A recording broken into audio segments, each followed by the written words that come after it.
जानकारियां निकलकर सामने आई। जितना आधुनिक ये ड्रोन है, इतना आधुनिक ड्रोन दुनिया में किसी भी देश के पास मौजूद नहीं है। चीन और अमेरिका को लेकर बात करें, उनके पास भी जो ड्रोन है वो केवल और केवल जो रडार है उसको चकमा दे सकते हैं, लेकिन हमला नहीं कर सकते। लेकिन ये ड्रोन रडार को जिस तरीके से चकमा देगा तो ऐसे में ये हमला भी कर सकता है। तो क्या ये माना जाए ड्यूल स्टिल्थ ड्रोन अपने आप में ये दुनिया में पहला है जो भारत के पास अब जल्दी ही आने वाला है?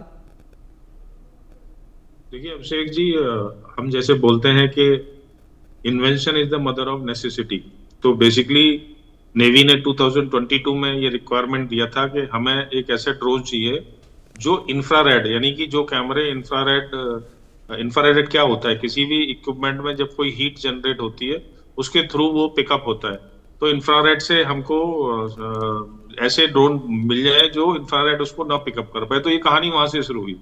तो वीरा ने ये चैलेंज लिया, ठीक है, दूसरी कंपनियों के साथ मिलके इस ड्रोन के सक्सेसफुल ट्रायल किए। जहां तक स्टेल्थ टेक्नोलॉजी की जो बात है, वो आज की डेट में भी चाइना, रशिया और अमेरिका के पास है ड्रोन स्टेल्थ। इंडिया भी एक स्टेल्थ ड्रोन, घातक नाम था जिसका, उस पर काम कर रहा है।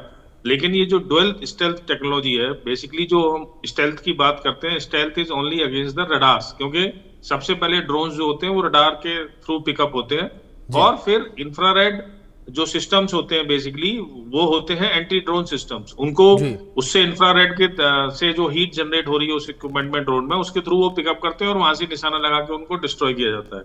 तो इसके ऊपर जो रामा कवच की जो आप बात कर रहे हैं, basically radar absorption and multi spectral adaptive material, basically एक कोटिंग है जो इसके ऊपर लगाई जाती है, जो रडार के सिग्नेचर्स को कैप्चर करती है 97% तक, और उसको हीट में कन्वर्ट करके एयर में डिसिपेट कर देती है। यानी कि वो हीट बहुत जल्दी एयर में चली जाती है, जिससे इसके एक तो रडार सिग्नेचर कम हो जाता है, दूसरा इसका थर्मल सिग्नेचर कम हो जाता है। तो इंफ्रारेड इसको, जो कैमरे हैं, जो सिस्टम्स हैं एंटी ड्रोन, वो इसको पिकअप नहीं कर पाते। तो ये बात बिल्कुल सही है कि ये जो डुअल स्टेल्थ टेक्नोलॉजी है, ये अभी तक तो किसी और कंट्री से हमने सुना नहीं है। तो ये इंडिया की तरफ से पहला ही है, और अगर ये आता है तो ये अपने आप में आत्मनिर्भर भारत की जो कड़ी में हम बहुत सारे इक्विपमेंट को दिखा रहे हैं और चला रहे हैं, ये अपने आप में गेम चेंजर साबित हो सकता है। जी, ओवर टू यू। बिल्कुल बिल्कुल तपेश, जिस तरीके से आपने जिक्र किया कि जाहिर तौर में ये ड्रोन टेक्नोलॉजी जो है वो गेम चेंजर साबित हो सकती है, खासतौर पर जब वॉर जोन के लेकर बात करें। राजन जी, दूसरी ओर अगर बात रामा कोटिंग को लेकर की जाए, किस तरीके से रामा कोटिंग काफी अलग है और कैसे ये रामा कोटिंग जो है वो काम करती है, इसके बारे में कुछ जानकारी अगर आप दे पाए तो। अभिषेक जी, देखिए, आप इसको नेवल जो आपकी जो स्ट्रेटजीज है नेवल वॉरफेयर की, वो सी में आपकी जो सर्वाइवबिलिटी के ऊपर डिपेंड करती है जी।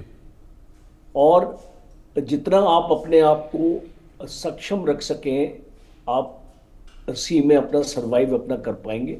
और जो ये रामा आपने कोटिंग की आपने बताई, तो ये एक स्पेशलाइज्ड केमिकल ये हमारे साइंटिस्ट ने बनाया है, जो एक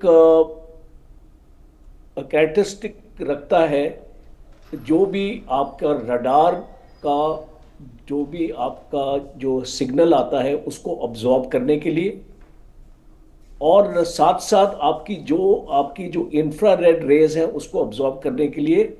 जैसे कि हमारे पास फौज में हम कैमोफ्लाज नेट का इस्तेमाल करते हैं, हम उसको मल्टी स्पेक्ट्रल कैमोफ्लाज नेट्स बोलते हैं, जी, जिससे दुश्मन का जो हवाई जहाज है वो हमारी लोकेशन को पहचान ना पाए। तो ये एक स्पेशलाइज्ड केमिकल है, और इसकी जो भी कॉम्पोजिशन है हम आपके चैनल पे नहीं बता सकते हैं, बिल्कुल, बिकॉज ये एक क्लासिफाइड है और एक टेक्नोलॉजी है जो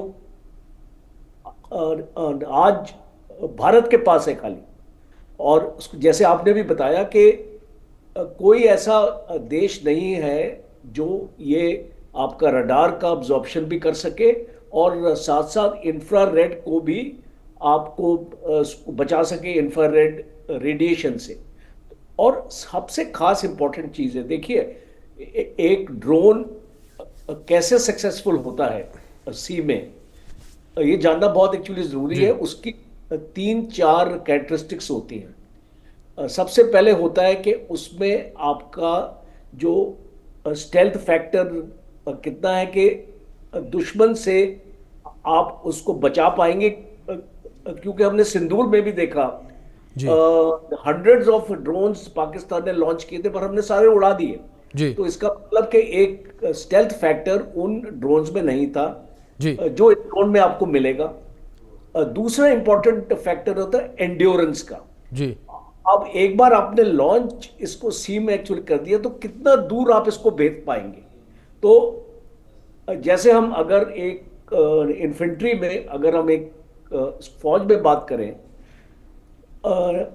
हम जब अपने पेट्रोलिंग के लिए निकलते हैं, हम दुश्मन को जंगल में अपना तलाश करने के निकलते हैं, तो हमारे पेट्रोल के फ्रंट एंड पे हम स्काउट्स रखते हैं। तो ये एक स्काउट का काम करता है सी पे, दूर से आपको दुश्मन के बारे में पूरी जानकारी देगा और उस दुश्मन को नष्ट भी करेगा। और इसीलिए आपने इसको जैसे बताया कि इसमें एक 50 केजी का पेलोड भी है और इसमें लॉइटरिंग एमुनिशन है। खास तौर पे इसका भी जिक्र मैं करना चाहूंगा, क्योंकि लॉइटरिंग एमुनिशन ऐसा होता है कि जब टारगेट को वो सेंस करता है तभी वो अपने आप को एक्चुएट करता है। जी। तो आप इसको समझ सकते हैं कि एक इसकी आपका स्टेल्थ और एक इसका एंड्योरेंस। और एंड्योरेंस अभी जो है इसकी जानकारी मीडिया में नहीं आई है, बट हम अनुमान अपना लगा सकते हैं कि 200 किलोमीटर तक ये आराम से अपने आप को इसको कर पाएगा, 3 से 4। बिल्कुल, मतलब राजन जी, ये माना जाए कि जिस तरीके से तमाम और चीज़ें इस ड्रोन में इंक्लूड की गई हैं और आने वाले समय में जाहिर तौर पर समय के साथ अपडेट